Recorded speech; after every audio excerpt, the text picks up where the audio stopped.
Hi, Isla and Dell and Miles and Pace and Bo Nana. This is a book called Jingle Bear by Stephen Cosgrove, and it's about a bear hibernating. So bears, as you know, go to sleep all winter. And Ladybug and I are going to read this story to you. Far beyond the newness of spring and just a bit past the warmth of summer lies a land of wondrous delight. A place of golden leaves rustling in gentle breezes. A quiet place that seems to anticipate the changes to come. A place of preening goslings ready to fly south. A place of sparrows, hawks, robins, stopping here but not part of here, resting on their difficult journey south.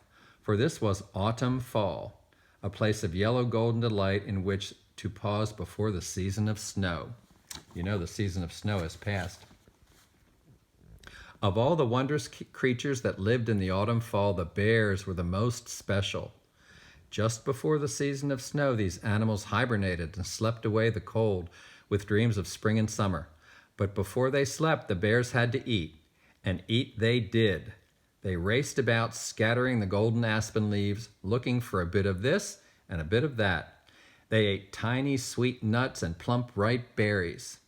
The bear's favorite meal, though, was the golden honeycomb which was kept in the hollow oak tree. As bees buzzed about them, the bears sat covered in the sticky sweetness, eating more and more to protect them from the coming chill. They ate all this and much more, for the season of snow can be a long, cold winter. All of the bears ate, that is, except for one little cub called Jingle Bear.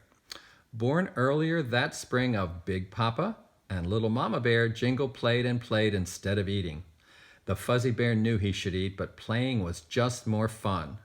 Oh, sometimes he nibbled on a nut or two, but then he got distracted by a buzzing bee or a chattering chipmunk, and off he went, looking for some new game to play. Jingle's parents, Big Papa and Little Mama, tried to get him to eat the nuts and berries and honey of the forest, but to no avail. He just wouldn't do it. Each time they sat down to a scrumptious meal of berries smothered in golden honey, Jingle Bear just wandered off, sometimes to catch a butterfly, sometimes to chase a bumbling bee up a tiny tree. As he dashed off hither, thither, and yon, Little Mama Bear shook her head and looked at Big Papa, neither of them knowing what to do. They were very concerned, for they knew that Jingle had to eat all he could before the season of snow, the time of dreams and deep sleep.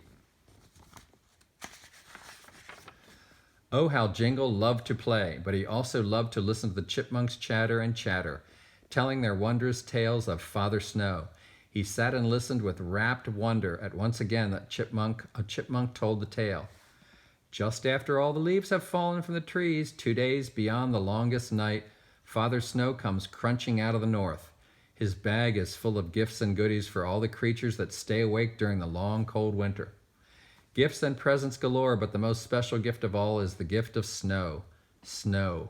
White crystalline snow, which Father Snow spreads like a blanket all over the forest. And with the snow comes a special silence, and the whole forest becomes a mighty magic place. Jingle Bear had heard this story 100 times before, but each time he listened, spellbound, as he dreamed about Father Snow and the magic of his gift. One day, when Little Mama cornered Jingle Bear long enough to get him to eat some sweet hazelnuts, the little bear asked, "Mama, is there really a Father Snow?" "Of course," Little Mama murmured as she fluffed up some pillows of thick green moss. "Can I see him?" Jingle asked, crunching on a large tasty nut. "Of course not," Little Mama said, "for when Father Snow arrives, you, like the rest of us, will be fast asleep." But Jingle Bear did not reply. He quietly munched and munched, thinking of a marvelous plan. Several weeks later, when the days seemed shorter and the nights much colder, Big Papa, Little Mama, and Jingle Bear prepared to go into their long winter's nap. They curled up together in a cave filled with juniper boughs and sweet-smelling sage and fell fast asleep. Little Mama and Big Papa snuggled up nose to nose, dreaming beautiful dreams of spring, but Jingle Bear just pretended to be asleep. First one eye opened, and then another, And then the little furry bear set his plan in motion. Careful not to disturb his parents, he slipped out of the cave and out into the brisk fall day. With an excited tingle, Jingle Bear dashed over a ridge and splashed through an icy stream. Over the rocks and through the naked willows and aspens of the valley he ran, looking for Father Snow. But slowly he began to realize that there was no one else around, and he snuffled and roared as loud as he could, Father Snow, it's Jingle Bear, I'm here. But the only sound was a stark echo ringing through the sleeping trees. He ran and finally came to a special hollow oak tree at the edge of a frozen meadow. Hey, squirrels, he yelled. Father Snow is coming. Wake up, wake up. Jingle shook and shook the tree until finally an old grizzled squirrel came out on the branch right above Jingle's head. Of course Father Snow is coming, he grumbled, and he'll come right after you go to bed, so be off, little bear, and fall asleep. For Father Snow will only come in your dreams so deep. With that, the old squirrel slipped back inside his warm old tree and fell back to blissful sleep. I guess I'm the only one who's going to see Father Snow and the magic gift, said Jingle Bear as he continued on his search for a waking dream.